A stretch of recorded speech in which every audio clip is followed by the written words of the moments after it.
Hello friends, this is SP Singh and welcome to smarted everyday. प्यारे दोस्तों, seated 14 and 15 दिसंबर 2024 को target करते हुए हमारी एसएसटी क्लासेस कंटिन्यू है और अभी हमारा सुपर फास्ट रिवीजन चल रहा है, जिसमें आज हम लोग 100 क्वेश्चंस कवर करने वाले हैं और बहुत इंपॉर्टेंट क्वेश्चंस का कलेक्शन होगा। जो भी विद्यार्थी क्लास में लास्ट तक बना रहता है डेफिनेटली बहुत कुछ सीखने वाला है और यहाँ से कई क्वेश्चंस आपको एज इट इज़ एग्जाम में देखने को मिल जाएंगे। जो आपने पढ़ रखा होगा वो आपका रिवाइज हो जाएगा, जो आपने नहीं पढ़ा होगा वो आपका क्लियर हो जाएगा। ठीक है, तो इसमें 100 क्वेश्चंस का कलेक्शन है और बहुत बेहतरीन क्वेश्चंस। ठीक है, आइए शुरू करते हैं। टाइम आपका बिल्कुल वेस्ट नहीं करेंगे क्योंकि समय आपके पास है नहीं। पहला प्रश्न आपके सामने, सूची 1 को सूची 2 से हमको मिलाना है। गण क्या है? संगठन या समूह है, बहु सदस्यों वाला एक दल है, ग्राम का मुखिया है या व्यापारी संगठन है। तो देखिए यहाँ पे जो गण है ये मिलेगा हमारा किससे? बहु सदस्यों वाला दल, यानी कि प्राचीन काल में बहु सदस्यों वाला जो दल होता था वो गण कहलाता था। ठीक है, इसलिए गण जाएगा बहु सदस्यों वाला दल, ऑप्शन सेकंड हो जाएगा। ठीक है, और अगला है संगठन। अगला है हमारा संगठन और समूह, ये किससे मैच करेगा? तो संगठन या समूह को क्या कहा जाता था? संघ कहा जाता था, या यूं कहें कि संघ को संगठन या समूह कहा जाता था। श्रेणी हम लोगों ने खूब पढ़ा है, क्या है श्रेणी? ये व्यापारियों के संगठन को श्रेणी नाम दिया गया। व्यापारियों के संगठन को क्या कहा गया? श्रेणी। और ग्राम भोजक को ग्राम मुखिया कहा जाता था। ठीक है, तो इस तरीके से मैच कर जाएगा। गण यानी कि बहु सदस्यों वाला दल हो जाएगा, संघ संगठन या समूह है, श्रेणी व्यापारियों का संगठन है और ग्राम भोजक ग्राम का मुखिया होता था। अगला प्रश्न नीचे कहता है, भारतीय उपमहाद्वीप के प्राचीनतम नगरों पर, किस पर? प्राचीनतम नगरों पर परियोजना कार्य की योजना, प्रोजेक्ट वर्क का प्लान बनाते समय आप छात्रों को किस क्षेत्र की जानकारी प्राप्त करने के लिए कहेंगे? अब ध्यान दीजिए, ध्यान देने वाली बात यह है कि कहाँ की बात हो रही है? उपमहाद्वीप के प्राचीनतम नगरों पर। किस पर? जो सबसे प्राचीन नगर हैं उन पर आपको प्रोजेक्ट बनाना है। तो फिर किस क्षेत्र की जानकारी प्राप्त करने के लिए कहेंगे? तो प्राचीनतम नगर कौन से हैं? सिंधु घाटी। सिंधु घाटी सभ्यता जो है ये एक प्राचीन और एक विकसित सभ्यता थी, तो हम बच्चों को इस क्षेत्र की जानकारी प्राप्त करने के लिए कहेंगे।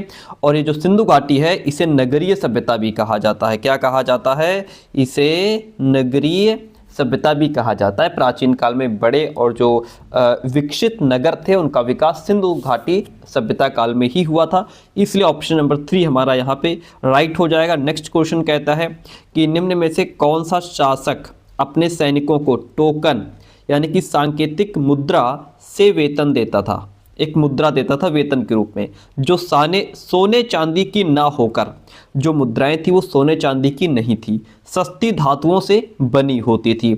इस सस्ती मुद्रा का प्रयोग लोगों के द्वारा तमाम टैक्स चुकाने के लिए किया गया और ये नीति असफल हो गई। तो वो किसने ऐसा किया था? किस शासक ने ऐसा किया था?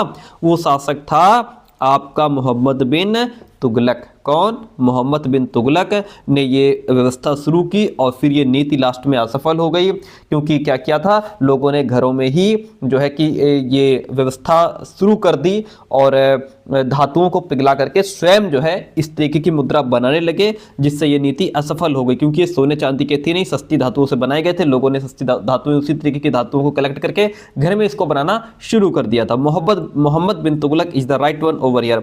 अगला क्वेश्चन कहता है, इमारतें और किले हमें डैश समझने में सहायक होते हैं। जो इमारतें होती हैं, पुरानी पुरानी इमारतें, जो किले हैं, ऐतिहासिक काल के वास्तुकार उनकी सृजनात्मकता और बुद्धिमत्ता को समझने में सहायक होते हैं। वेरी गुड, सही बात है कि ऐतिहासिक काल में भी हमारे भारत में कितने बढ़िया बढ़िया वास्तुकार थे, कितनी क्रिएटिविटी थी उनके अंदर, ठीक, कितने दिमाग था उनके अंदर। जब हम लोग देखते हैं, हम ताजमहल देखते हैं, हम लाल किला देखते हैं, कुतुब मीनार देखते हैं, तो जब हम इनको देखते हैं तो देख करके सोचने पर विवश हो जाते हैं। आज तो सारी सुविधाएं हैं, सारी व्यवस्थाएं हैं, लोग बना लेते हैं, लेकिन उस समय जब इस टेक्नोलॉजी का जमाना नहीं था, ये सारी व्यवस्थाएं नहीं थी, तो ये कैसे बनाए गए? कुतुब मीनार को हम देखते हैं तो इतनी ऊंचाई पर चीजों को कैसे पहुंचाया गया होगा, वहां पे कैसे बनाया गया होगा, ठीक है, या जो उसके अंदर जो चित्रकला नजर आती है वो कैसे बनाई गई होगी, ठीक है, इन ऐतिहासिक चीजों में।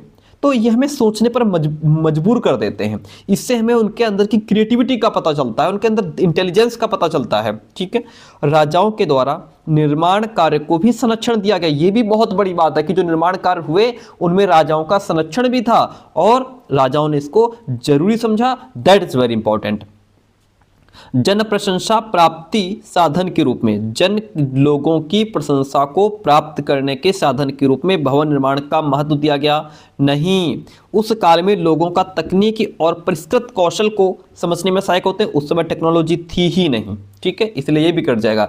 ए और बी दो ऑप्शन आपके यहाँ पे राइट हो जाते हैं। ऐतिहासिक काल क्या है? ऐतिहासिक काल में हमने बताया भी क्या बताया, जैसे ताजमहल था, ताजमहल है, लाल किला, कुतुब मीनार, है ना, ये और राजाओं के द्वारा बनाए गए जो मकबरे थे अकबर के शासनकाल में, फतेहपुर सीकरी में जो बनाया गया, ये अनेक इमारतें भवन आज भी भव्यता के प्रतीक हैं। और प्राचीन काल से ही भारत में हमारे जैसे शिल्पकार, वास्तुकार, है ना, और ये सब जो है रहे हैं। आगे बढ़ते हैं, अगला प्रश्न लेते हैं। कहता है मराठा सेना को मुख्य आधार प्रदान करने वाले कृषक पशुचारकों के दलों को क्या कहा जाता है? इनको कुनबी कहा जाता है डियर फ्रेंड। क्या कहा जाता है? कुनबी कहा गया। Option first. बहुत सुपर फास्ट चलेंगे, बस आप क्वेश्चन को समझते चलिए। क्वेश्चन कहता है नाथपंथियों और सूफियों के बीच कौन सी समानताएं थी? तो देखिए, जो नाथपंथी थे या जो सूफी थे, इन दोनों ने ही संसार का परित्याग करने पर बल दिया। किस पर बल दिया? संसार का परित्याग करने पर बल दिया। ठीक है, यानी कि संसार का परित्याग करने के ये पक्षधर थे। ओके, नाथपंथी जो है, नाथपंथी ये हिंदू धर्म का एक धार्मिक ग्रंथ है। ठीक है, चलिए आगे बढ़ते हैं।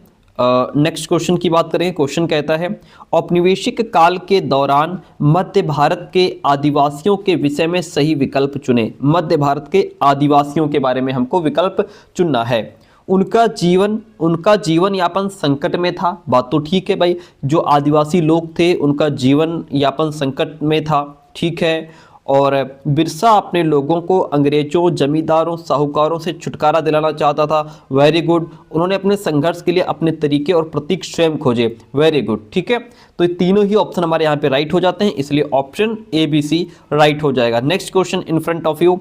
वर्ष 1927 में डॉक्टर भीमराव अंबेडकर के द्वारा कौन से जातिगत पूर्वाग्रहों के विरोध में आंदोलन शुरू किया गया?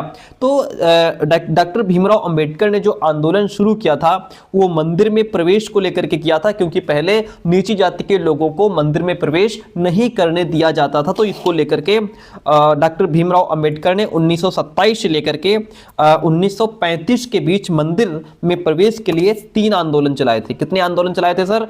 3 आंदोलन चलाए थे। ठीक है, ऑप्शन यहाँ पे जो 4 है वहां राइट हो जाता है। जितने ज्यादा से ज्यादा क्वेश्चंस आप प्रैक्टिस कर सकते हैं कर लीजिए, यू हैव नो टाइम। वेद समाज डैश विचारों से प्रेरित था। किस विचारों से प्रेरित था? वेद समाज ब्रह्म समाज के विचारों से प्रेरित था। वेद समाज की स्थापना कब हुई? वेद समाज की स्थापना 1864 ईस्वी में मद्रास में हुई थी। ठीक है, इतनी बात क्लियर है। अगर हम अब जैसे ब्रह्म समाज है, ब्रह्म समाज की स्थापना कब हुई? 1830 में। प्रार्थना समाज की स्थापना कब हुई? 1867 में। ओके, तो बात क्लियर है। ठीक है, आगे बढ़ते हैं। अगला प्रश्न लीजिए। कहता है निम्नलिखित में से 19वीं शताब्दी के कौन से समाज सुधारक उनके संगठन से सही रूप से मेल खाते हैं? अब देखिए, विवेकानंद। क्या इन्होंने वेद समाज की स्थापना की? नहीं, विवेकानंद ने तो रामकृष्ण मिशन की स्थापना की थी, वो भी 1897 में। रामकृष्ण मिशन की। यदि यहां पे रामकृष्ण मिशन होता देन ये राइट हो जाता, इसलिए गलत है। ओके, अब वेद समाज आता है। वेद समाज की स्थापना किसने? केशव चंद्र सेन ने की थी। ठीक है, राममोहन राय ने क्या प्रार्थना समाज की स्थापना की? नहीं सर, प्रार्थना समाज की स्थापना तो आत्माराम पांडुरंग ने की थी 1867 में। ठीक है, इसलिए ये भी गलत हो जाएगा। राममोहन राय ने क्या किया था? इन्होंने ब्रह्मो सभा नाम से एक सुधारवादी संगठन बनाया था, जिसे बाद में ब्रह्मो समाज के नाम से जाना गया था। केशव चंद्र सेन ने ब्रह्म समाज की स्थापना की थी। ये वही ब्रह्म समाज था जिसको राममोहन राय ने ब्रह्मो सभा के नाम से इसको बनाया था। बाद में केशव चंद्र सेन ने इसको आगे बढ़ाने का काम किया था, इसलिए ऑप्शन नंबर यहाँ पे सी राइट हो जाएगा। तो हम जाएंगे केवल सी के साथ में। वेरी गुड, क्वेश्चन होता है क्लियर। अगला प्रश्न लीजिए। निम्नलिखित में से कौन सी घटना या घटनाओं ने ब्रिटिश राज के खिलाफ भारत में राष्ट्रवादी आंदोलन के लिए प्रेरित किया? कौन सी घटना या कौन सी घटनाओं ने ऐसा किया था? देखिए, आर्म्स एक्ट पारित किया गया और भारतीयों के द्वारा अपने पास हथियार रखने का अधिकार छीन लिया गया। बात तो ठीक है। वर्नाक्यूलर प्रेस एक्ट भी पारित किया गया जिससे सरकार की आलोचना करने वालों को चुप कराया जा सके। जी बिल्कुल। इल्बर्ट बिल, जिसमें प्रावधान किया गया था कि भारतीय न्यायाधीश भी ब्रिटिश या यूरोपीय व्यक्तियों पर मुकदमे चला सकते हैं, उसको वापस ले लिया गया। ये भी सही है, तीनों ऑप्शन राइट हो जाते हैं। बाल विवाह निषेध एक्ट को वर्ष 1929 में पारित किया गया। नो, इट इज रॉन्ग, ये गलत हो जाता है। ठीक है, तो यहाँ पे हमारा ए बी सी तीनों राइट हो जाते हैं, ए बी सी तीनों राइट हो जाते हैं। नेक्स्ट क्वेश्चन कहता है कि वर्ष 1905 में बंगाल विभाजन के संदर्भ में सही विकल्प चुनिए। अब देखिए, कहता है कि बंगाल का विभाजन लोगों की बिहार और उड़िया के भागों से अलग करने की इच्छा के कारण किया गया। नहीं, गलत हो जाता है। अंग्रेज बंगाली नेताओं के प्रभाव को कम करना और लोगों में फूट डालना चाहते थे। जी हाँ बिल्कुल, यह भारतीयों के हित में प्रशासनिक सुविधा थी। नहीं, ये प्रशासनिक सुविधा नहीं थी। ठीक है, तो इसमें केवल बी राइट हो जाता है। क्या हो जाएगा? केवल बी राइट हो जाता है। नेक्स्ट वन इज कि आरंभिक तौर पर विधायिका और सरकारी नौकरियों में सीटों के आरक्षण के प्रस्ताव का अभिप्राय क्या था? इसका अभिप्राय ये था कि गरीब लोगों के लिए प्रतिनिधित्व और रोजगार के अवसर उपलब्ध कराए जाएं। गरीब लोगों के लिए प्रतिनिधित्व यानी और रोजगार के अवसर उपलब्ध कराए जाएं। वर्ष 2019 में आर्थिक रूप से पिछड़े जो सामान्य वर्ग के लिए भी सरकारी नौकरियों में 10% आरक्षण की व्यवस्था की गई ताकि सामान्य गरीबों को भी सरकारी नौकरियों में शामिल किया जा सके। क्वेश्चन कहता है कि पठार के संदर्भ में, किसके संदर्भ में? पठार के संदर्भ में दिए गए कथनों पर विचार करें और सही विकल्प का चयन करें। अब कहता है, देखिए, पठार में खनिजों की प्रचुरता होती है, बात सही है। लावा पठार में काली मिट्टी की प्रचुरता होती है जो उपजाऊ होती है। जी हाँ बिल्कुल, इसमें काली मिट्टी की प्रचुरता होती है जिसमें आपकी कपास, गन्ना, बाजरा का उत्पादन बढ़िया से होता है। ठीक है, ये भी राइट हो जाता है। पठारी क्षेत्र मनुष्यों के रहने के लिए सबसे उपयोगी क्षेत्र होता है। नहीं, पठारी क्षेत्र में बहुत से जलप्रपात हो सकते हैं। हाँ, पठारी क्षेत्र जो होता है इसमें बहुत सारे झरने हो सकते हैं क्योंकि पठारी क्षेत्र में जो नदियां हैं वो अक्सर ऊंचाई से नीचे गिरती हैं। ओके, जिससे क्या होता है? झरने का निर्माण हो जाता है। तो ए बी डी राइट हो जाएगा। ए बी डी ये ऑप्शन आपके राइट हो जाते हैं। क्वेश्चन कहता है कि सभी देशों ने निश्चय किया, कथन ए है, सभी देशों ने निश्चय किया कि याम्योत्तर की गिनती संदर्भ रेखा से शुरू की जाए। ओके, कारण कहता है, ये तो बात ठीक है, कारण कहता है कि सभी देशांतरीय याम्योत्तरों की लंबाई समान होती है। बात ये भी सही है, लेकिन ये अब जैसे कह रहा है कि ए और आर दोनों सही हैं, ठीक है, परंतु आर सही व्याख्या नहीं है ए की। ये सही व्याख्या नहीं है क्योंकि ये समान तो होता है लेकिन एक दूसरे के समानांतर नहीं, एक दूसरे के समानांतर नहीं होता, इसलिए ये इसको एक्सप्लेन नहीं कर रहा है। तो ए और आर दोनों सही है परंतु आर सही व्याख्या नहीं है ए की। क्वेश्चन कहता है निम्न जोड़ों पर विचार करें। उत्तर अयनांत 21 जोड़, उत्तरी अयनांत का तात्पर्य है कि सूर्य जो है वो 21 जून को कर्क रेखा पर लंबवत चमकता है। ठीक है, फिर है दक्षिण अयनांत 22 नवंबर। नहीं, दक्षिण अयनांत का तात्पर्य है कि मकर रेखा पर सूर्य के लंबवत चमकना। ठीक है, ये घटना 22 दिसंबर को घटित होती है। कब? 22 दिसंबर को घटित होती है, ना कि 22 नवंबर को। तो यहाँ पे 22 दिसंबर अगर होता तब ये राइट हो जाता है, यानी कि इसको काट दो। सी विषुव 21 मार्च।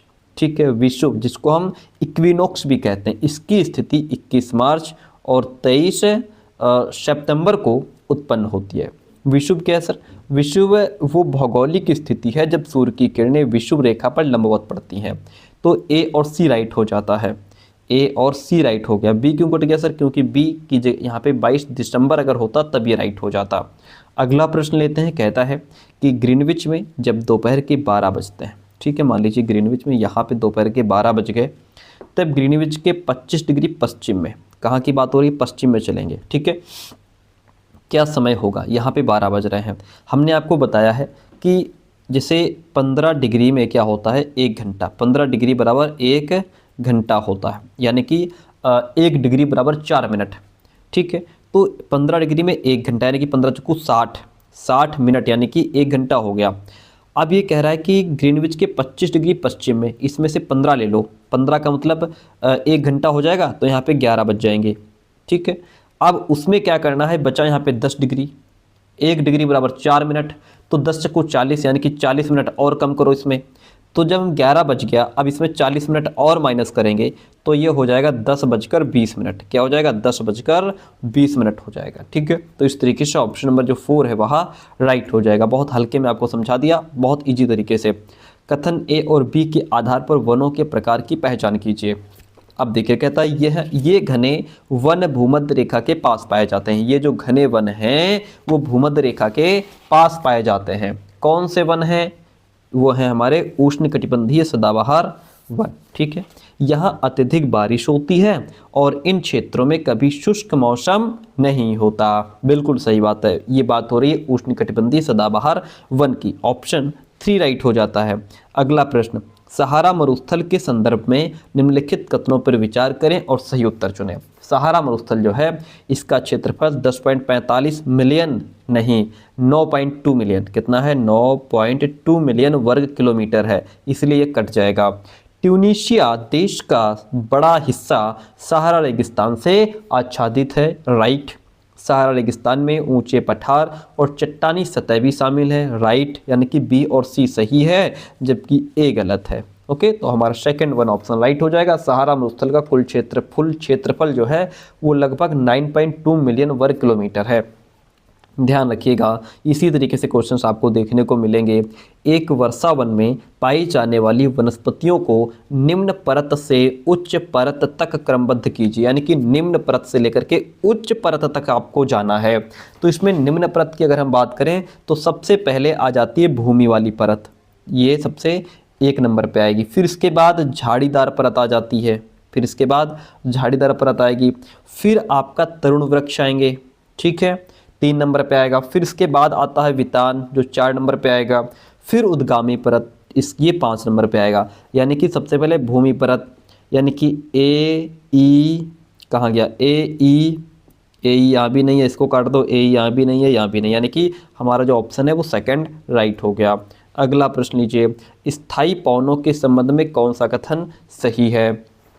देखिए, ये किसी छोटे क्षेत्र में दिन के विशेष समय में चलती हैं? नहीं। ये विभिन्न ऋतुओं में अपनी दिशा बदलती रहती हैं? नहीं, ऐसा नहीं है कि ये विभिन्न ऋतुओं में अपनी दिशा बदलती रहती हैं।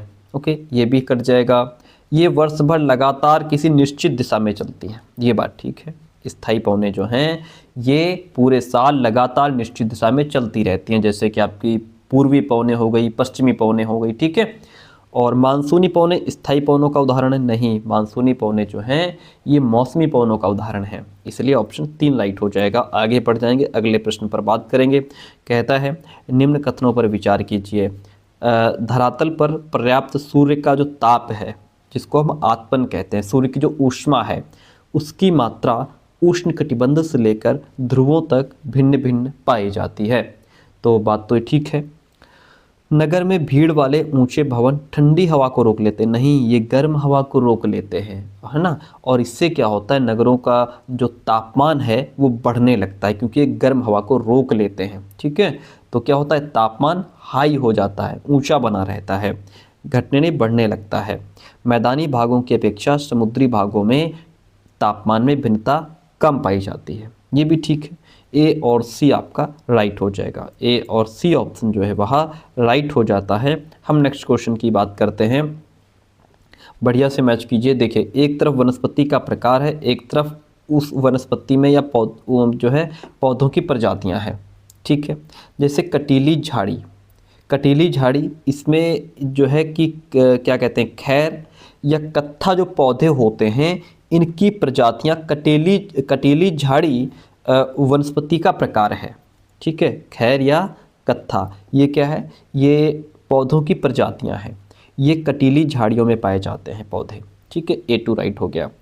अब दूसरा है उष्णकटिबंधीय वर्षावन, तो अब ये हमारा मैच करेगा आबनूस से।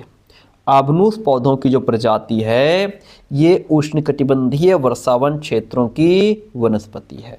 ठीक है, अब तीसरा है उष्णकटिबंधीय पर्णपाती वन, ये मैच करेगा हमारा नीम से, क्योंकि नीम का जो पौधा है ये उष्णकटिबंधीय पर्णपाती वन जो होते हैं इस प्रकार की वनस्पति है। फिर आते हैं मैंग्रोव वन, ठीक है, मैंग्रोव वन जो है, मैंग्रोव वन क्षेत्र में सुंदरी पौधे की प्रजातियां पाई जाती हैं। किस पौधे की? सुंदरी पौधे की प्रजातियां पाई जाती हैं। ठीक है, अब क्लियर हो गया। खैर या कत्था जो पौधे की प्रजातियां हैं ये कटीली झाड़ियों में पाए जाते हैं। फिर आबनूस पौधे की प्रजातियां उष्णकटिबंधीय वर्षावन क्षेत्रों में पाए जाते हैं। फिर नीम जो पौधा होता है इसकी जो प्रजाति है वो उष्णकटिबंधीय पर्णपाती वन के अंतर्गत आती है। मैंग्रोव वन में सुंदरी पौधे पाए जाते हैं, तो इसलिए इस तरीके से इसको हम मैच कर लेंगे। अगला प्रश्न लीजिए, कहता है टैगोर के शिक्षा संबंधी विचारों के बारे में कौन से कथन सही हैं?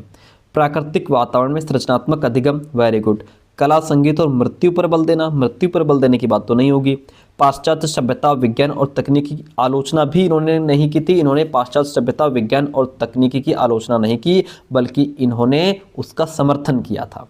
तो केवल ए राइट हो जाता है इसमें, केवल ए राइट हो जाएगा, ऑप्शन इसमें है नहीं, केवल ए राइट हो जाएगा। क्योंकि अगर हम ए और बी की तरफ जाएंगे तो बी में कला संगीत पर तो बल था, लेकिन मृत्यु पर बल ये ऑड लग रहा है ना, तो इस वजह से ये ऑप्शन हट जाएगा हमारा, केवल ए राइट है इसमें। अगला प्रश्न लीजिए, कहता है कि कृषि के प्रकार पर निम्नलिखित वक्तव्यों पर विचार करें। तकनीक के निम्न स्तरों का प्रयोग मिश्रित कृषि में होता है। जी हाँ, जो मिश्रित कृषि होती है उसमें तकनीकी के निम्न स्तरों का प्रयोग किया जाता है। ठीक है, स्थानांतरी कृषि जीवन निर्वाह हेतु कृषि का पुरातन प्रकार है, जिसमें जंगलों को काटकर, साफ कर जला करके खेती की जाती है। स्थानांतरी कृषि को कर्तन एवं दहन कृषि के रूप में भी जाना जाता है। स्थानांतरी कृषि के कई नाम हैं। ए, बी, सी तीनों ही ऑप्शन हमारे राइट हो जाते हैं, तो हम ऑप्शन नंबर 4 के साथ में चले जाएंगे। अगला प्रश्न लीजिए, कहता है वर्ष 1964 में किस देश ने विभिन्न प्रकार के सामाजिक भेदभाव की रोकथाम के लिए नागरिक अधिकार अधिनियम पारित किया? वह कौन सा देश था? संयुक्त राज्य अमेरिका था। ठीक है, कौन सा राज्य था? देश संयुक्त राज्य अमेरिका, यूएसए था। समुद्र के समीप क्षेत्र का जीवन पर्वतीय क्षेत्र के जीवन से बहुत भिन्न होता है। समुद्र के समीप जो क्षेत्र होते हैं उनका जो जीवन होता है वो पर्वत पे रहने वाले लोगों के जीवन से बहुत भिन्न होता है। बात यहाँ पे बिल्कुल ठीक है। लोग अपने जीवन को भौगोलिक परिस्थितियों के अनुकूल ढाल लेते हैं, बिल्कुल सही बात है। जहाँ की जैसी भौगोलिक स्थिति होती है वहाँ के लोग अपने आप को उसके अकॉर्डिंग ढाल लेते हैं। लद्दाख में रहने वाले लोग उसके अकॉर्डिंग, है ना, पर्वतों पर रहने वाले लोग उसके अकॉर्डिंग हो जाते हैं, समुद्र के किनारे रहने वाले लोग उस तरीके की वो हो जाते हैं। तो ए और आर दोनों सही हैं, आर ए की सही व्याख्या यहाँ पे कर रहा है। वेरी गुड, आगे बढ़ेंगे। नेक्स्ट क्वेश्चन मिलता है हमको, कहता है पंचायती राज संस्थानों को उनकी जन भागीदारी के आरोही क्रम में क्रमबद्ध करना है। ठीक है, तो इसमें क्या है, देखिए पंचायत समिति है, ग्राम पंचायत और जिला परिषद। इसमें सबसे पहले कौन आता है? सबसे पहले आएगा आपका ग्राम पंचायत, फिर इसके बाद हम पहुंचेंगे पंचायत समिति पर, फिर पहुंचेंगे जिला परिषद पर, यानी कि BAC राइट हो गया, BAC राइट हो गया। बहुत बढ़िया। अगला प्रश्न लीजिए, निम्नलिखित में से कौन नगर निगम का एक निर्वाचित सदस्य है? नगर निगम का जो निर्वाचित सदस्य है वह है पार्षद, जिसको हम निगम पार्षद कहते हैं। ठीक है, आयुक्त की बात करें तो आयुक्त भारतीय प्रशासनिक सेवा का नियुक्त अधिकारी होता है। सचिव और प्रशासनिक प्रमुख ये भी सरकार के द्वारा नियुक्त अधिकारी होते हैं। ठीक है, अगला प्रश्न लीजिए, नेक्स्ट वन, कृषि के अतिरिक्त इनमें से कौन गैर कृषि काम करते हैं? देखिए, छोटे किसान ये तो कृषि के अंतर्गत ही आते हैं, बड़े किसान ये भी कृषि के अंतर्गत आते हैं, लेकिन कृषि के अतिरिक्त गैर कृषि काम कौन करते हैं? जो बेचारे कृषि मजदूर होते हैं, जो है मजदूर होते हैं, मजदूरी का काम करते हैं, वो क्या होते हैं?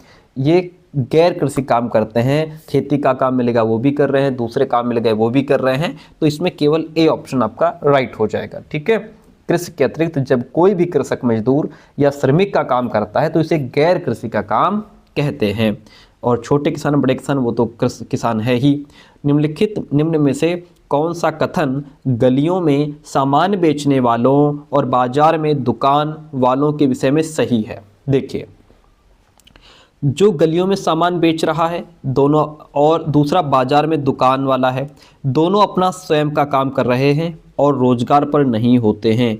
और रोजगार पर निर्भर नहीं होते हैं। बिल्कुल क्यों नहीं होते हैं भाई, ये तो गलत हो गया। दोनों का स्वयं काम तो उनका स्वयं का अपना अपना है, ये तो ठीक है, यहां तक तो बात ठीक हो गई। लेकिन रोजगार पर नहीं होते हैं, ये गलत है, क्योंकि उनका अपना रोजगार होता है, रोजगार उनको प्राप्त उन्होंने किया हुआ है। ठीक है, तो ये गलत हो गया, ऑप्शन काट दो इसको। दोनों का सामाजिक संरक्षण के लाभ जैसे वार्षिक अवकाश, चिकित्सा सुविधा आदि नहीं मिलते हैं। जी हाँ, ये इनको नहीं मिल पाते हैं। वो किनको मिलते हैं, जो नियमित कर्मचारी होते हैं। ठीक है, जो ऑफिस वगैरह में काम कर रहे हैं, नियमित जो कर्मचारी हैं, उनको वार्षिक अवकाश भी मिलता है, छुट्टियां मिलती हैं, चिकित्सा सुविधा भी मिलती है, सब कुछ मिलता है। ऑप्शन बी यहाँ पे राइट हो जाएगा। क्या हो जाएगा, ऑप्शन बी राइट हो जाएगा। अगला प्रश्न लीजिए, किस ऐतिहासिक घटना के बाद यूएसए में महिलाओं को मतदान का अधिकार प्राप्त हुआ? तो वो प्रथम विश्व युद्ध। कब?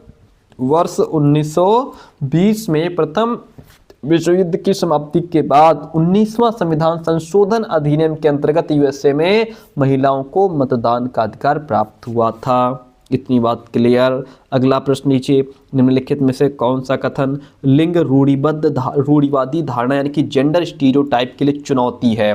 चुनौती का मतलब जो उसको चुनौती दे रहा है। लड़कियां अच्छा व्यवहार करती हैं, ये तो रूढ़िबद्ध धारणा तय है। ठीक है, लड़के शरारती होते हैं, ये भी रूढ़िबद्ध धारणा है।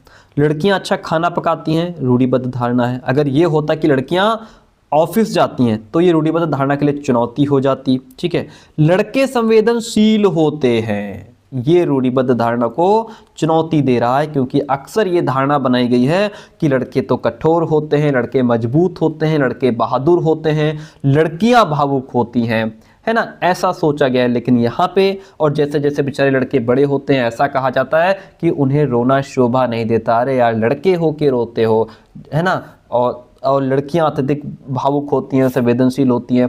ये क्या है, ये रूढ़िबद्ध धारणा है। लेकिन लड़कों के अंदर भी दिल होता है, वो भी उनको भी रोना आता है, उनको भी दुख होता है, तो लड़के संवेदनशील होते हैं। ये रूढ़िबद्ध धारणा के लिए चुनौती है। अगला प्रश्न नीचे कहता है कि हास्याकृत होने से अनुभव होता है। हास्याकृत यानी कि ऐसे लोग जो हास्याकरण का शिकार हुए हैं, जिनको किनारे पर धकेल दिया गया है, जो मेन सेंटर में नहीं है, उन्हें बेचारे किनारे पर धकेल दिया गया है। दूसरे लोग उनको जब देखो तब ताना मारते रहते हैं, है ना, और ये लोग गरीबी का शिकार हो रहे होते हैं, निर्बलता का शिकार हो रहे होते हैं, इनके साथ भेदभाव किया जाता है, ये सब इनके साथ होता है। ऑप्शन बी और सी राइट हो जाता है। बेचारे गौरव तो अनुभव नहीं कर पाते, प्राउड तो नहीं होता इनको। नेक्स्ट वन, निम्न में से कौन सा हाशियाई समूह के हितों की रक्षा में सहायक होगा? अस्पृश्यता उन्मूलन जैसे कानून बनाना। जी बिल्कुल, अगर हम छुआछूत के लिए कानून बनाएंगे तो हास्याकृत समूह, जो ऐसे लोग हैं जो हास्याकृत के अंतर्गत आते हैं, तो लोग उनसे भेदभाव नहीं करेंगे। ठीक है, विशेष योजनाएं जैसे हाशियाई वर्गों के छात्रों के लिए सब्सिडी दरों पर हॉस्टल सुविधा व्यवस्था कर दें तो थोड़ा उनको राहत मिलेगी, सही है। हाशियाई समूह के छात्रों के लिए विशेष छात्रवृत्तियों की व्यवस्था कर दें तब भी ठीक है। हाशियाई समूह छात्रों के विचार अभिव्यक्ति के लिए प्रतियोगिताओं का आयोजन। देखिए, कंपटीशन क्या है, इससे कुछ खास हल निकलने वाला नहीं है यहाँ पे, तो इसको हटा दो। ABC राइट हो जाएगा। ABC क्या हो गया, ABC राइट हो जाता है। Very good. अगला प्रश्न लीजिए फटाफट से। विद्यालय में सामाजिक विज्ञान के शिक्षण का मुख्य उद्देश्य क्या है?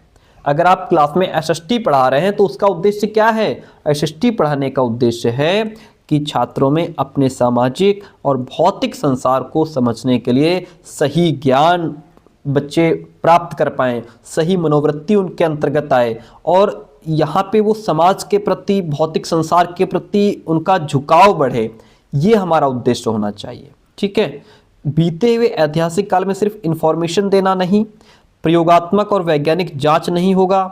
ठीक है, क्षमता योग्यता को अर्जित आधारभूत भाषा आवश्यकता, ये भी गलत है। सिर्फ ऑप्शन फर्स्ट राइट हो जाएगा। ठीक है, अगला प्रश्न, यदि आप दिमाग लगाएंगे तो किसी भी लाइन में एक शब्द अगर आप पकड़ लेंगे तो उसी से आंसर क्लियर हो जाएगा, आंसर ये है कि नहीं है। अगला प्रश्न लीजिए, भूगोल शिक्षण का प्रयास क्या होना चाहिए? अगर आप जियोग्राफी पढ़ा रहे हैं तो उसका उद्देश्य क्या होना चाहिए? जिस संसार में हम रहते हैं उनकी समझ के लिए कॉन्सेप्ट से परिचय कराना। बिल्कुल सही बात है, जिस संसार में हम रहते हैं उसकी समझ के लिए बच्चों को अवधारणाओं से परिचित कराया जाए।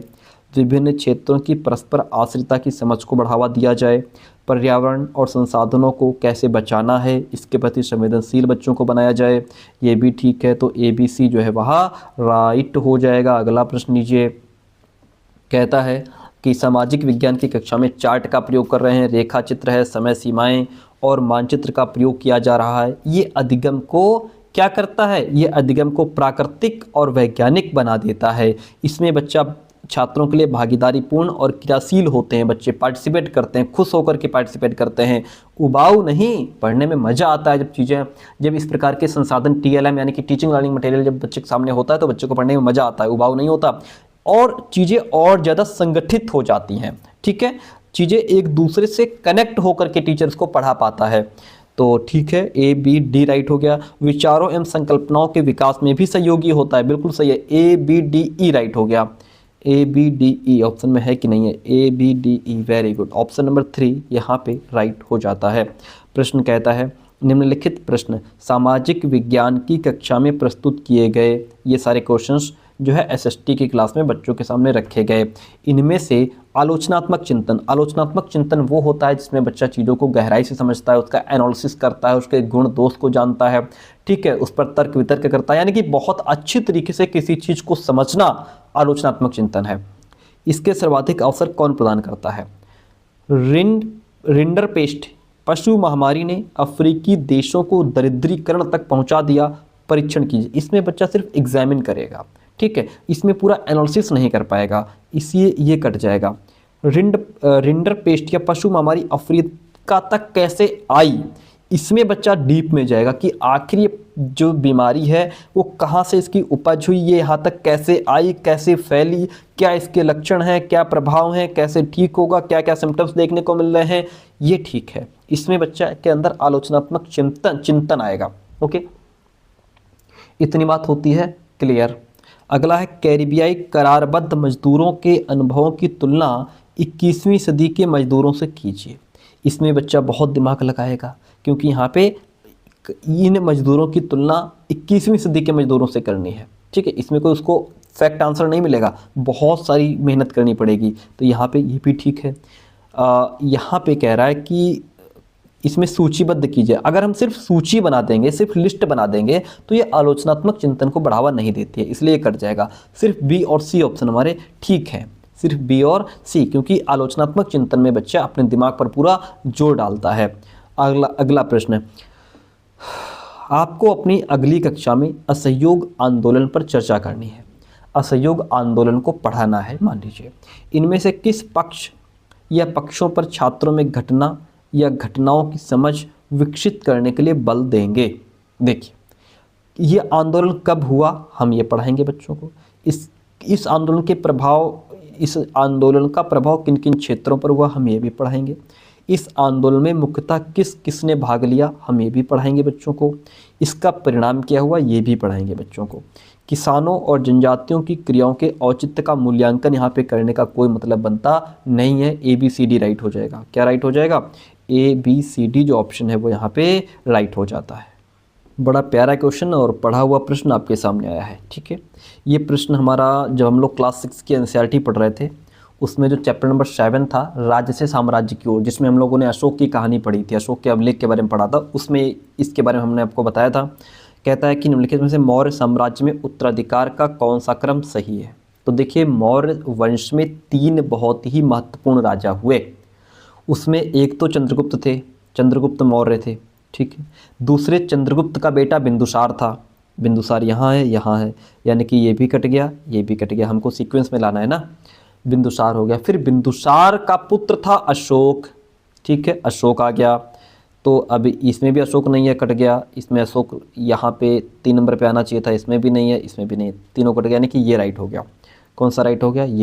यही 3, चंद्रगुप्त मौर्य, फिर उसका बेटा बिंदुसार, बिंदुसार का बेटा अशोक, ठीक है। ये जो 3 राजा थे ये कौन थे? ये मौर्य वंश में महत्वपूर्ण राजा थे। Option number 2 is the right one over here. अगला प्रश्न लीजिए, महायान बौद्ध धर्म की आरंभिक मान्यताओं से निम्न में से किन कारणों से भिन्न था। देखिए इसको, हाँ, क्वेश्चन को समझ लीजिए, फिर ये थोड़ी डिटेल में इसको बताएंगे। बहुत ठीक प्रश्न यहाँ से पूछे जाते हैं, क्वेश्चन को समझिए। महायान की बात हो रही है। बौद्ध धर्म की आरंभिक मान्यताओं से निम्न में से किन कारणों से भिन्न था? इसमें बुद्ध की उपस्थिति संकेतों के द्वारा दर्शाई गई। इसमें बोधिसत्व एकांतवास में रहते थे। इसमें बुद्ध की प्रतिमाएं बनाई जाने लगी। बोधिसत्व अन्य लोगों को शिक्षा देने के लिए सांसारिक परिवेश में रम गए। आइए महायान के बारे में पढ़ते हैं। देखिए, अब इसमें जैसे ये कहता है, एक मिनट, ठीक है। देखिए, इस समय बौद्ध धर्म की एक नई धारा महायान का विकास हुआ। महायान की बात हो रही है। इसकी दो मुख्य विशेषताएं थी। क्या? दो मुख्य विशेषताएं थी, वही दो ऑप्शन में दी हुई हैं। पहली तो मूर्तियों में बुद्ध की उपस्थिति सिर्फ कुछ संकेतों के माध्यम से दर्शाई जाती थी। ये हमारा ए ऑप्शन था, राइट हो जाता है। मिसाल के तौर पर उनकी निर्वाण प्राप्ति को पीपल के पेड़ की मूर्ति के द्वारा दर्शाया जाता था। ठीक है। अब बुद्ध की प्रतिमाएं बनाई जाने लगी। ये सी ऑप्शन था, राइट हो गया। इनमें से अधिकांश मथुरा में तो कुछ तक्षशिला में बनाई जाने लगी। ये महायान की दो विशेषता है, यानी कि ए और सी हमारा ऑप्शन राइट हो जाएगा। समझिए, यानी कि जो महायान है इसकी दो मुख्य विशेषताएं हैं। एक तो ये कि मूर्तियों में बुद्ध की जो उपस्थिति है वो सिर्फ कुछ संकेतों के माध्यम से दिखाई जाती थी, और दूसरी विशेषता यह है कि बुद्ध की प्रतिमाएं बनाई जाने लगी थी। ओके, तो यहाँ पे ए और सी ऑप्शन राइट हो जाएगा। क्या हो जाएगा? ए और सी राइट हो जाएगा। ओके, ए और सी यहाँ पे सही है।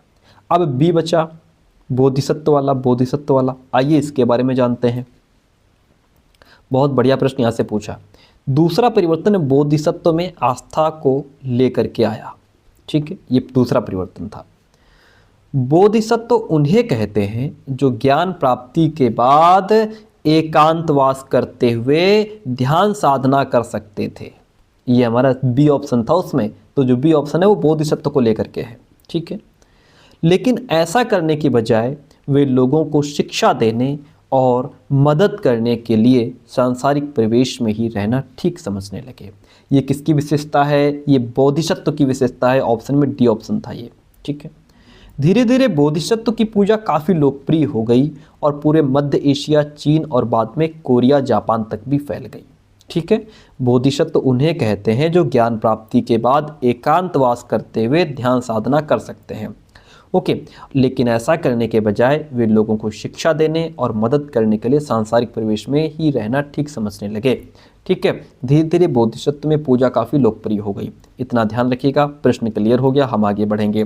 निम्नलिखित वक्तव्यों में से कौन सा वक्तव्य सातवाहन के लिए सही, यानी कि कौन सा ऑप्शन सातवाहन के लिए सही है? देखिए, सातवाहन शासक दक्षिणापथ के अधिपति के रूप में जाने जाते थे। वेरी गुड, यही ऑप्शन इसमें राइट हो जाता है। सातवाहन के बारे में थोड़ा पढ़ लीजिए। लगभग 200 वर्षों के बाद पश्चिम भारत में सातवाहन नामक राजवंश का प्रभाव बढ़ गया। सातवाहनों का सबसे प्रमुख राजा गौतमी पुत्र श्री सातकर्णी था। ये जो है सातवाहनों का सबसे प्रमुख राजा था। उसके बारे में हमें यहाँ से पता चलता है।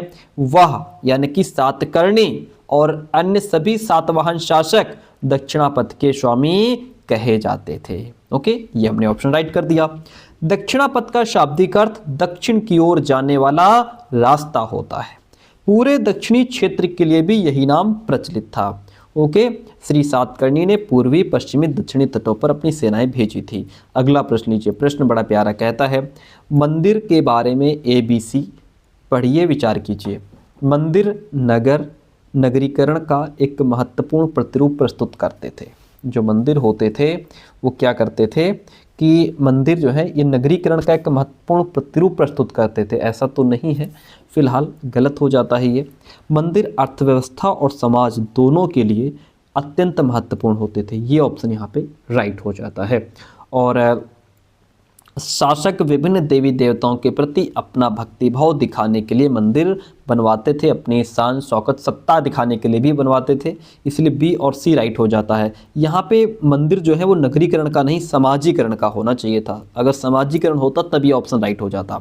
ठीक है, समाजीकरण का एक महत्वपूर्ण प्रतिरूप प्रस्तुत करते थे। ये कट जाएगा, बी और सी राइट हो जाता है। बी और सी राइट हो जाता है। बी और सी सही है, किंतु ए सही यहाँ पे नहीं है। अगला प्रश्न लीजिए। कहता है गुजरात और बंगाल में जब्त व्यवस्था प्रचलित थी। गुजरात और बंगाल में जब्त व्यवस्था प्रचलित थी। कथन ए कहता है ये गलत है, यहाँ पर तो ये व्यवस्था थी ही नहीं।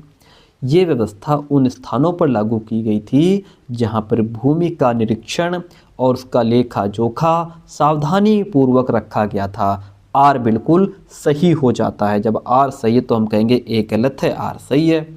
इसके बारे में थोड़ा डिटेल हमने दी होगी शायद, हाँ दी है। देखिए,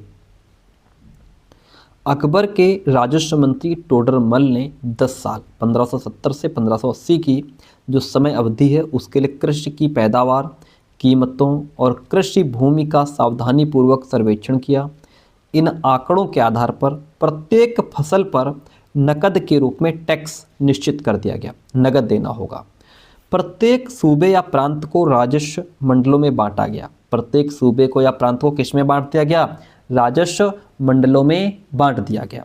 और प्रत्येक की हर फसल के लिए टैक्स दर की अलग सूची बनाई गई कि किस फसल पर कितना टैक्स लगना चाहिए, किस फसल, कौन सी फसल कितनी पैदा होती है, कितना आमदनी किसान को होती है, इसमें से कितना टैक्स हमको चाहिए। राजस्व प्राप्त करने की इस व्यवस्था को जब्त, क्या कहा गया? जब्त कहा जाता था। ये व्यवस्था उन स्थानों पर प्रचलित थी, जैसा क्वेश्चन में पूछ रहा है, ये व्यवस्था उन स्थानों पर प्रचलित थी जहां पर मुगल प्रशासनिक अधिकारी भूमि का निरीक्षण कर सकते थे और सावधानीपूर्वक उनका हिसाब रख सकते थे।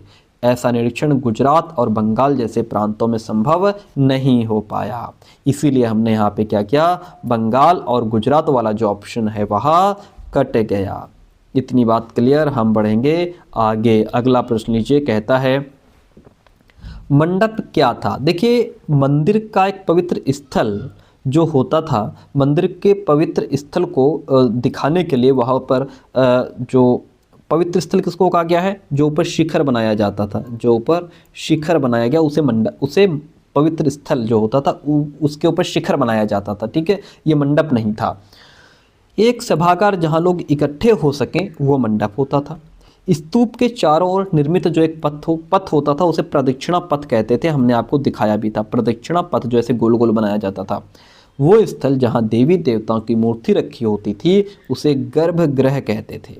गर्भगृह, और ये वही गर्भगृह था, ये वही पवित्र स्थल था। इसको पवित्र स्थल दिखाने के लिए इसके ऊपर शिखर बनाया जाता था। ठीक है, according to the question option second right हो जाएगा। अगला प्रश्न लीजिए। अच्छा, प्रश्न यहाँ पे देखिए, उसी को डिटेल में दिया गया है। अक्सर स्तूपों के चारों ओर परिक्रमा करने के लिए एक वृत्ताकार पथ बना होता था जिसे प्रदक्षिणा पथ कहते थे। ठीक है, इस रास्ते को रेलिंग से घेर दिया जाता था, इसे वेदिका कहते थे। क्या कहते थे? वेदिका कहा जाता था। ठीक है, अगला पॉइंट, इस काल में कुछ आरंभिक हिंदू मंदिरों का भी निर्माण किया गया। इन मंदिरों में विष्णु, शिव, दुर्गा जैसी देवी देवताओं की पूजा होती थी। मंदिरों का सबसे महत्वपूर्ण भाग गर्भगृह होता था जहां मुख्य देवी या देवता की मूर्ति को रखा जाता था। Point to be noted.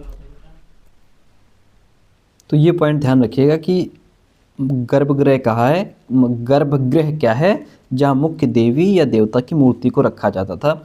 इसी स्थान पर पुरोहित धार्मिक अनुष्ठान करते थे और भक्त पूजा करते थे।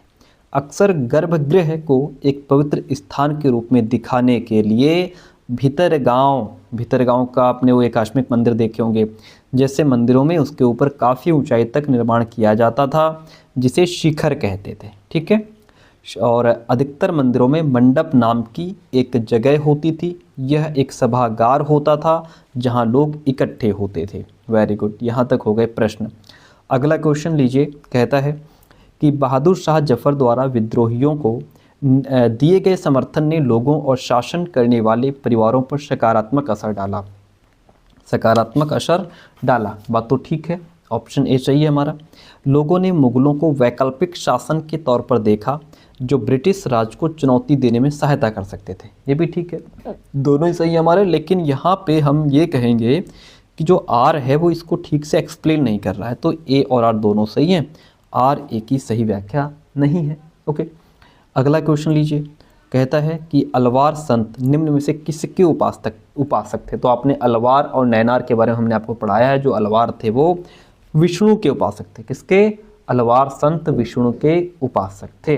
ठीक है, यहाँ पे अलवार, नैनार और अलवार के बारे में पढ़िए। देखिए, 7वीं से 9वीं शताब्दियों के बीच कुछ नए धार्मिक आंदोलनों का प्रादुर्भाव हुआ।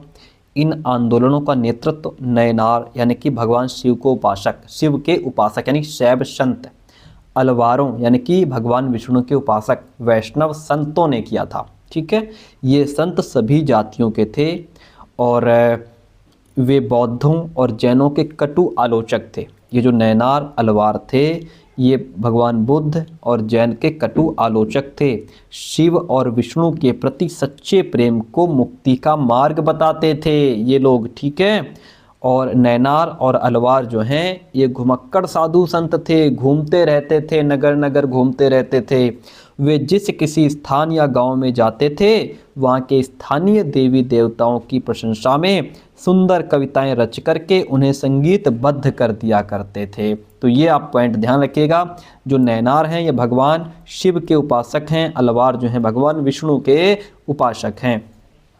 अगला प्रश्न, सतनामी आंदोलन की शुरुआत किसने की थी? सतनामी आंदोलन की शुरुआत घासीदास ने की। किसने की? घासीदास ने की।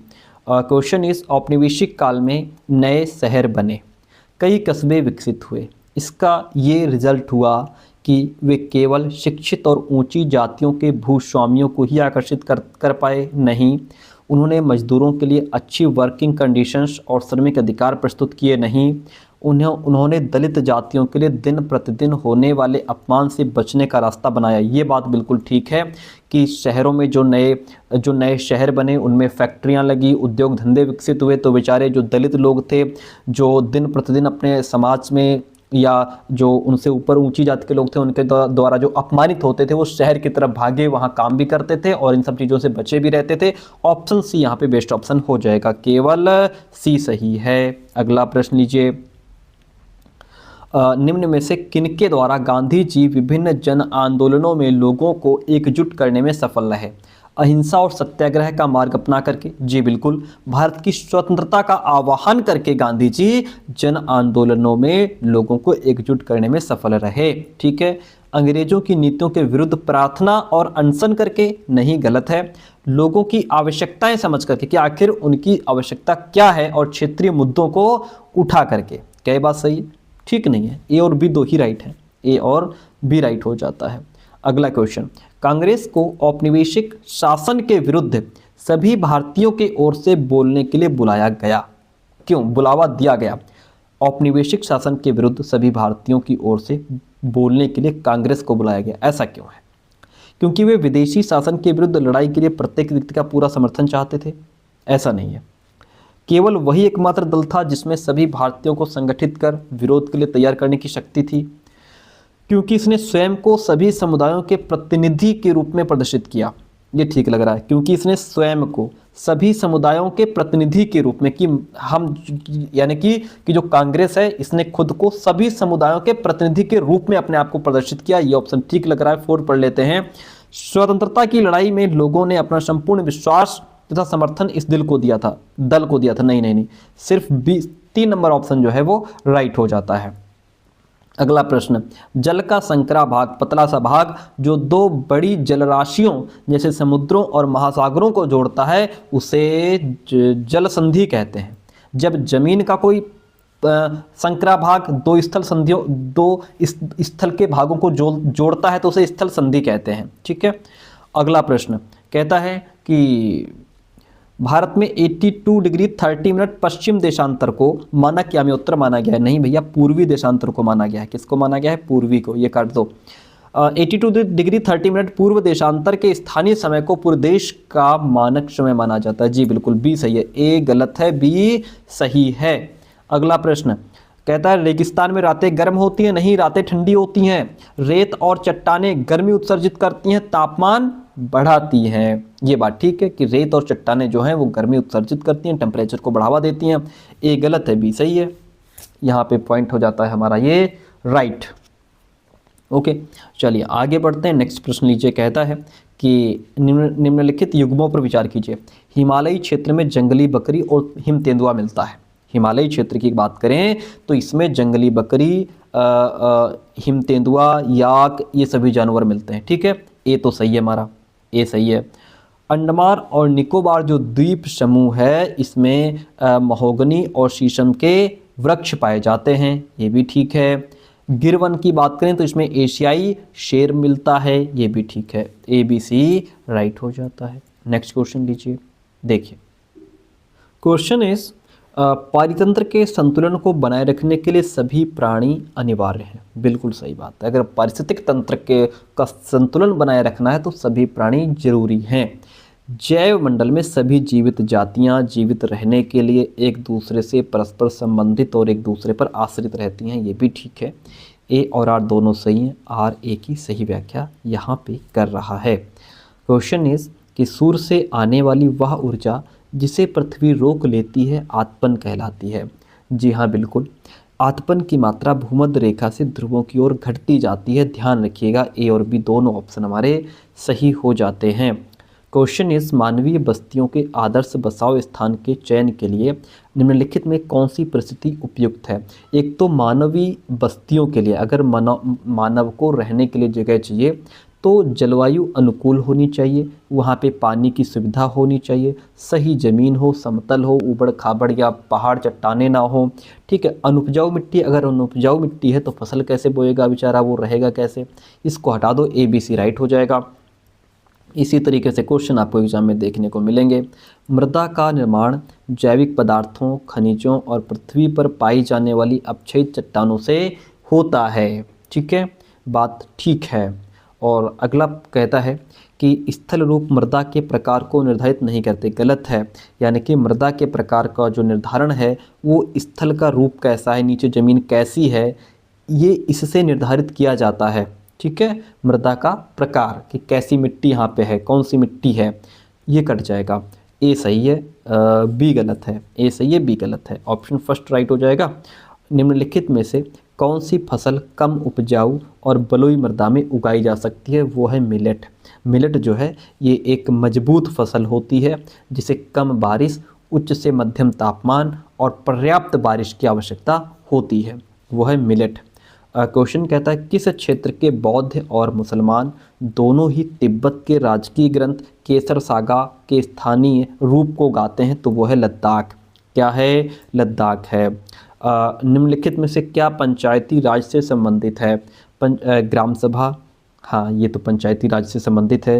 विधानसभा तो बहुत अलग है। पंचायती समिति और जिला परिषद ये तीनों ही पंचायती राज से संबंधित हैं, ए सी डी राइट हो जाएगा, ए सी डी, ठीक है। ग्राम सभा, पंचायत समिति और जिला परिषद पंचायती राज से संबंधित हैं। और अगर हम बात करें पंचायती राज्य की तो पंचायती राज का वर्णन नीति निर्देशक सिद्धांत के अनुच्छेद 40 में किया गया है, पॉइंट टू बी नोटेड, ध्यान रखिएगा।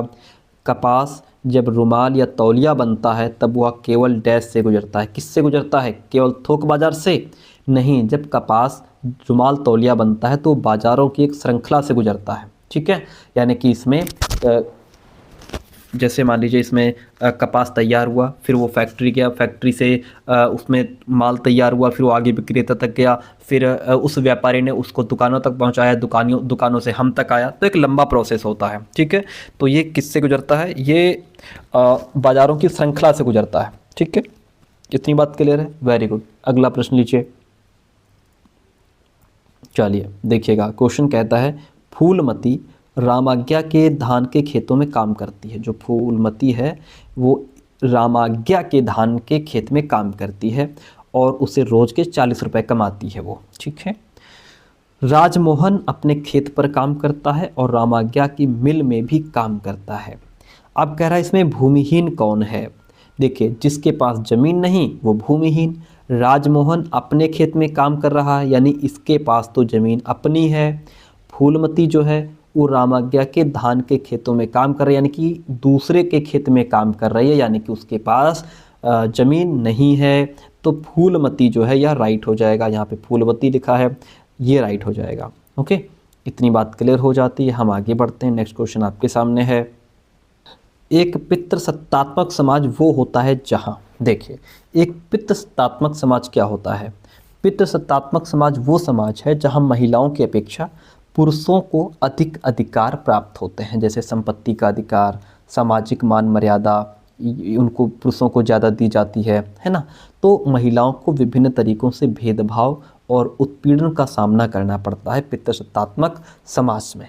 ओके, यहाँ महिलाओं की अपेक्षा पुरुषों को ज़्यादा सम्मान दिया जाता है, ज़्यादा मान सम्मान, ज़्यादा जो है क्या कहते हैं उसको, जो भी अधिकार हैं वो उनको ज़्यादा दिए जाते हैं इस प्रकार के समाज में। ओके, अगला क्वेश्चन कहता है कि किस मूल अधिकार में स्वस्थ पर्यावरण का अधिकार समाहित है, तो वह है स्वतंत्रता का अधिकार। क्या हो जाएगा? स्वतंत्रता का अधिकार। यहाँ पे दिया है, देखिए यहाँ से क्वेश्चन पूछे भी गए हैं। अदालतों ने स्वस्थ पर्यावरण के अधिकार को जीवन के मौलिक अधिकार का हिस्सा बताते हुए कई महत्वपूर्ण फैसले दिए हैं। सुभाष कुमार बनाम बिहार राज्य, यहाँ से कई बार प्रश्न उठाया गया है सुभाष कुमार वाला, इसको ध्यान से पढ़िए। सुभाष कुमार बनाम बिहार राज्य 1991 के मुकदमे में सर्वोच्च न्यायालय ने कहा कि जीवन का अधिकार संविधान के अनुच्छेद 21 के तहत एक मौलिक अधिकार है। इसमें प्रदूषण मुक्त हवा और पानी का अधिकार भी शामिल है। यह सरकार की जिम्मेदारी है कि वो प्रदूषण पर अंकुश लगाने, नदियों को साफ रखने, जो दोषी हैं उन पर भारी जुर्माना लगाने के लिए कानून और प्रक्रियाएं तय करे। ध्यान रखिएगा। अगला प्रश्न लीजिए। प्रश्न कहता है संविधान का उद्देश्य देश की राजनीतिक व्यवस्था तय करना होता है। जी बिल्कुल, ये सही है हमारा।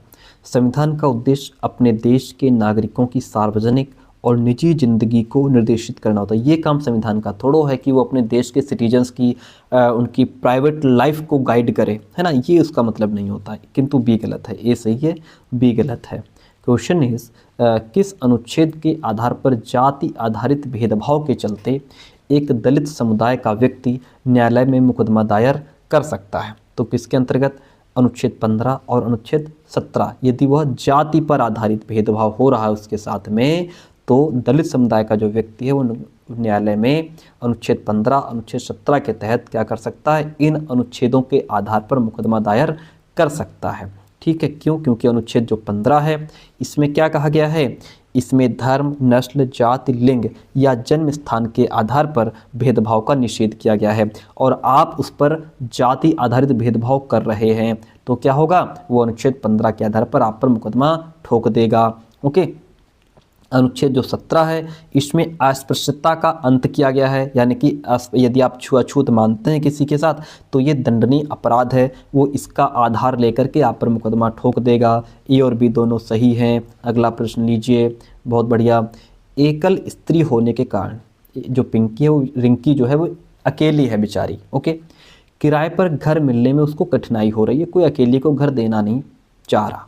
प्रॉपर्टी डीलर उसे अपनी झूठी वैवाहिक स्थिति बताने की सलाह देता है। कहता है कि तुम ऐसा करो, तुम बता दो कि मेरी शादी हो गई है, मैं शादीशुदा हूँ, मुझे घर चाहिए। तुम झूठा बता दो कि मेरी शादी हो गई है।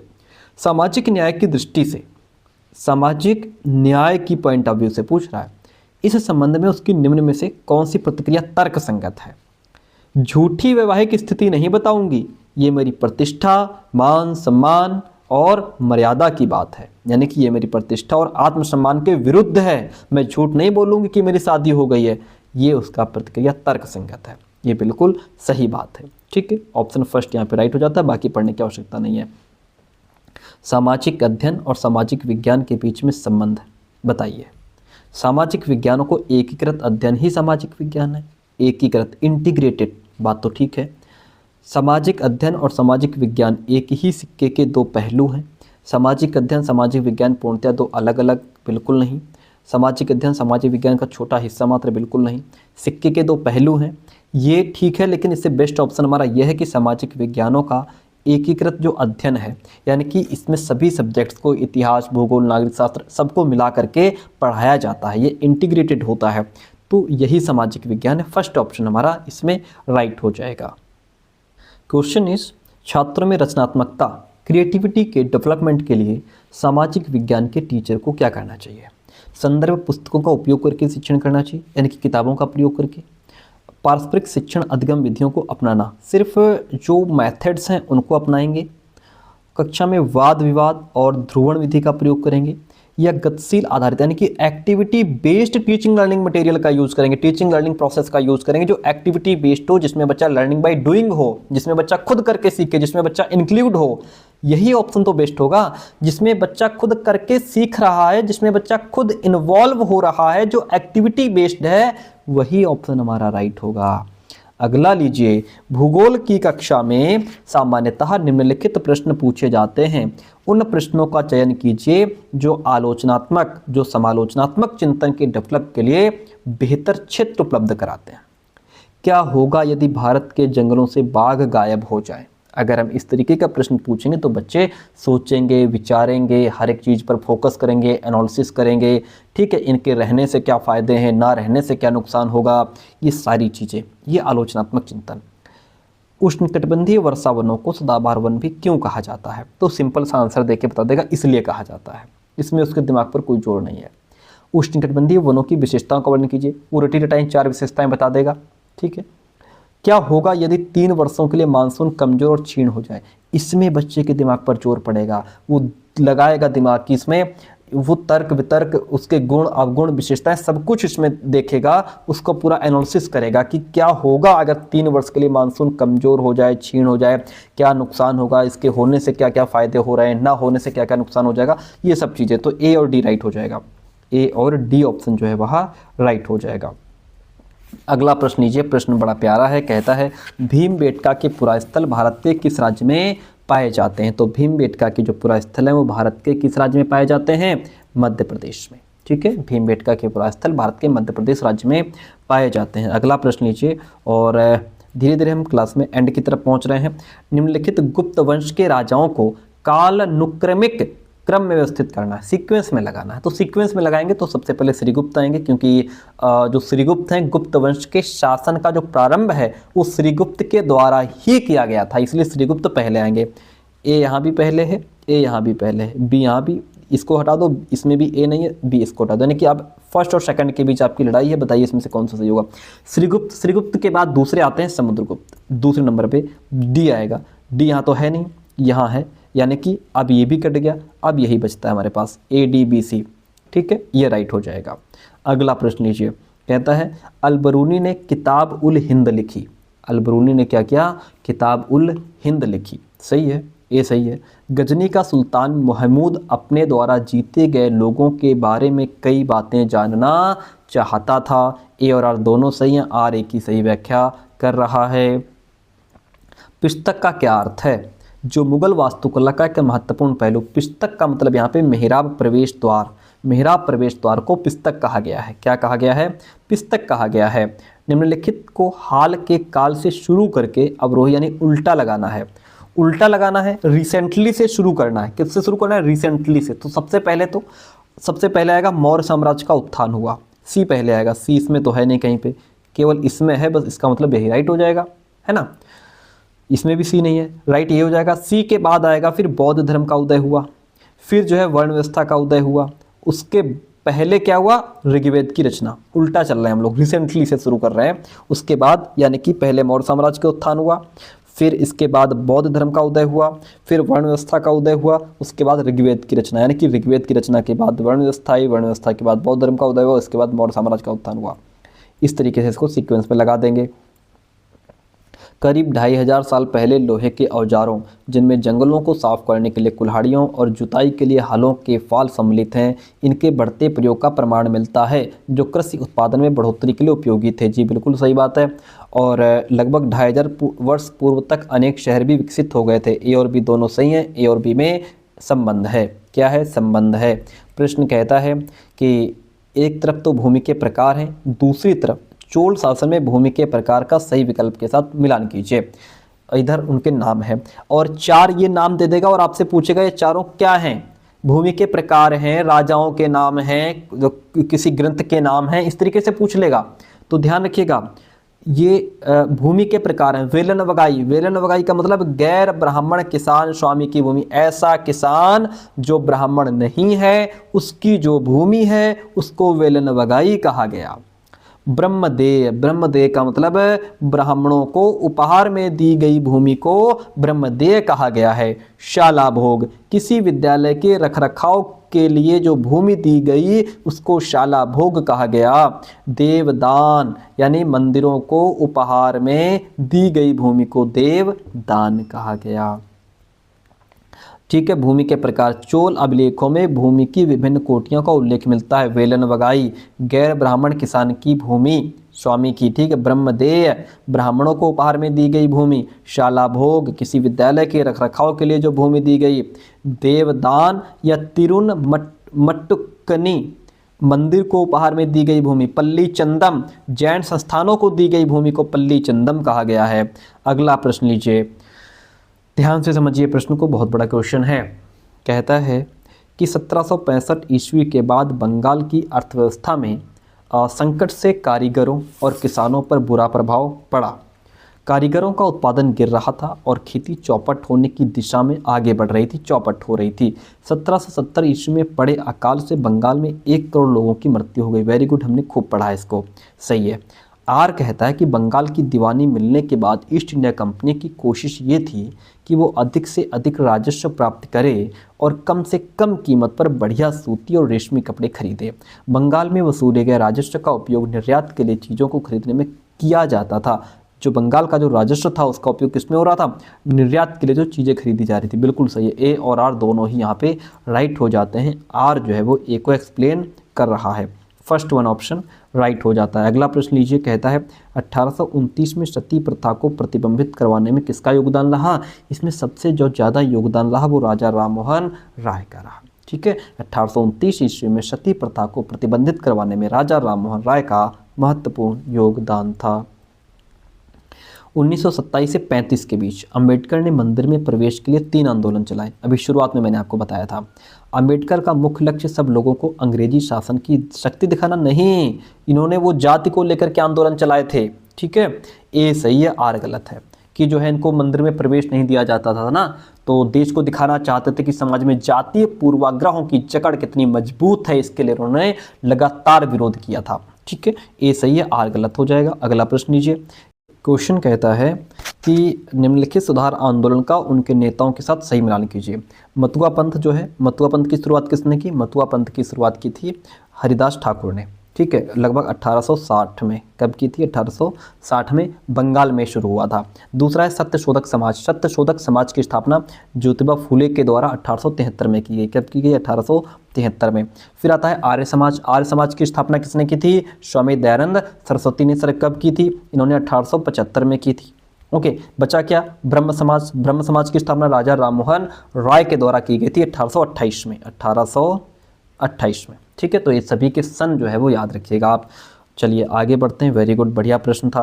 कहता है राष्ट्रवाद के उदय के बारे में दिए गए कथनों को पढ़िए, सही विकल्प चुनिए। 1885 ईस्वी में भारतीय राष्ट्रीय कांग्रेस की स्थापना हुई। बिल्कुल सही बात है। अधिकांश शुरुआती राष्ट्रवादी नेता ग्रामीण और अशिक्षित पृष्ठभूमि से थे नहीं, ये शहरी और शिक्षित थे। शहरी थे और शिक्षित थे। ए सही है, बी गलत है। ए सही है, बी गलत है। इतनी बात क्लियर है। अगला प्रश्न लीजिए, अंग्रेजों ने सेना में भारतीय सिपाहियों का अनुपात कम करने और यूरोपीय सिपाहियों की संख्या बढ़ाने का निर्णय लिया था। बात तो ठीक है, ए सही है। मई 1857 में ईस्ट इंडिया कंपनी के सिपाहियों ने कई जगह बगावत की और समाज के विभिन्न तबकों के लोग विद्रोही तेवरों के साथ उठ खड़े हुए थे। तो यहाँ पे ए और आर दोनों सही हैं, आर ए की सही व्याख्या कर रहा है। अगला प्रश्न, आसमान में विभिन्न खगोलीय पिंडों के विषय में दिए गए कथनों में से कौन सा कथन सही है? देखिए, कहता है कि हम रात में आकाश में असंख्य टिमटिमाते तारों की गर्मी और प्रकाश अनुभव नहीं करते क्योंकि बहुत दूर हैं। जी हाँ, अर्सा मेजर नक्षत्र मंडल 7 तारों का समूह है जिसे सप्तऋषि भी कहा जाता है। ध्रुव तारा अपना स्थान बदलता रहता है? नहीं, ध्रुव तारा स्थायी है। ध्रुव तारा उत्तर दिशा में स्थायी है। चंद्रमा अलग अलग समय पर अलग अलग आकार में विभिन्न स्थिति में दिखाई देता है। तो ए बी डी 3 सही है, सी गलत है। ए बी डी राइट हो जाएगा। ए बी डी राइट हो जाता है। अगला क्वेश्चन लीजिए, ग्लोब के विषय में कौन सा कथन सही है? ग्लोब पृथ्वी का सही मॉडल छोटा प्रतिरूप है। ग्लोब आकार प्रकार में भिन्न भिन्न होते हैं। ग्लोब पर देश, महाद्वीप, महासागर उनके सही आकार में दिखाए जाते हैं। ये स्थिर ना घूमने वाला होता नहीं, ये जो है आराम से इसको घुमा सकते हो। ठीक है, ए बी सी तीनों राइट हो जाते हैं। ए बी सी 3 ऑप्शन आपके राइट हो गए। किस प्रकार के वन में नर्म काष्ठ वाले वृक्ष जैसे चीड़, देवदार आदि उगते और पैदा होते हैं? किस प्रकार के वन में होते हैं? तो ये होते हैं आपके शंकुधारी वन में। किसमें? शंकुधारी वन में। इन्हें टैगा वन भी कहते हैं। किससे क्या कहते हैं? इन्हें टैगा वन भी कहा जाता है। स्थल की ऊंचाई एवं वनस्पति की विशेषताएं एक दूसरे से संबंधित होती हैं। जी हाँ, जिस प्रकार की जैसी ऊंचाई होती है वैसी ही वनस्पति वहाँ पे पाई जाती है। वनस्पति की वृद्धि ढाल एवं मिट्टी की परत की मोटाई पर निर्भर करती है। ये भी बिल्कुल सही बात है। ठीक है, कि जो वनस्पति की जो वृद्धि है वो कितनी होगी, ये डिपेंड करता है कि वहाँ की मिट्टी की परत की मोटाई कितनी है। तो यहाँ पे ए और आर दोनों हमारे सही हो जाएंगे, और आर जो है वो ए को एक्सप्लेन ठीक से नहीं कर रहा है। अगला प्रश्न नीचे कहता है, महासागरीय सतह पर जल की गति के बारे में निम्नलिखित का सुमेलन कर सही विकल्प का चयन कीजिए। प्यारा प्रश्न कहता है, ठंडी महासागरीय धाराएं। जो ठंडी महासागरीय धाराएं होती हैं वो ध्रुवों से उष्णकटिबंधीय अक्षांशों की ओर प्रवाहित होती हैं। ठंडी महासागरीय धाराएं ध्रुवों से उष्णकटिबंधीय अक्षांशों की ओर प्रवाहित होती हैं। फिर है ज्वार भाटा। ज्वार भाटा को किससे मिलाते हैं भाई? ये हमारा इसी से मैच कर जाएगा। दिन में 2 बार नियम से महासागरीय जल का उठना एवं गिरना ज्वार भाटा कहलाता है। फिर हम तरंगे किससे मिला दें भाई? तरंगे महासागरीय सतह पर एकांतर नियम से जल का उठना एवं गिरना तरंग कहलाता है। गर्म महासागरीय धाराएं की बात करें तो गर्म महासागरीय धाराएं ये भूमध्य रेखा के निकट उत्पन्न होती हैं। इनको लिख करके और भैया रट लो। आगे लीजिए प्रश्न अगला। मानसून पवने हैं। कौन सी पवने मानसून हैं? मौसमी पवने जो हैं वो मानसून पवने हैं। ग्रही पवने क्या हैं सर? ग्रही पवनों की अगर हम बात करें तो वायु दाब में अक्षांशीय अंतर के कारण एक अक्षांश से दूसरे अक्षांश की ओर बहने वाली जो हवाएं होती हैं उन्हें ग्रही पवने कहते हैं। इन्हें प्रचलित हवाएं, स्थायी पवने, निश्चित पवने, सनातनी पवने भी कहा जाता है। कई नाम हैं इनके। ठीक है। मौसमी पवने, ये पवने विभिन्न ऋतुओं में अपनी दिशा बदलती रहती हैं। स्थायी पवनों की बात करें, ये पूरे साल लगातार निश्चित डायरेक्शन में चलती रहती हैं, जैसे पश्चिमी पवने, पूर्वी पवने, व्यापारिक पवने, ये सभी स्थायी पवनों के उदाहरण हैं। स्थानीय की अगर बात करें तो ये पवने किसी छोटे क्षेत्र में वर्ष या दिन के किसी विशेष समय में चलती हैं, जैसे स्थल और समुद्री समीर हो गई। ठीक है, एक प्रश्न हमारा क्लियर हो गया। अगला प्रश्न नीचे कहता है कि कौन सा मिलान वायुमंडल की परतों के बारे में सही है? खूब पढ़ा है आपने, खूब रटा है। ठीक है, ध्यान दीजिए। सबसे पहले आता है बहिर्मंडल। सबसे ऊपर की परत है बहिर्मंडल। सबसे ऊपर की परत है बहिर्मंडल। ठीक है, नहीं, हाँ ये तो सबसे नीचे, ऊपर बोल सही रहे, लिख गलत रहे। ठीक है, सबसे ऊपर की परत है बहिर्मंडल, सबसे नीचे की परत है क्षोभमंडल। और अब हो गया A2B3, A2B3। चलिए, अच्छा अब बच्चा क्या है नीचे?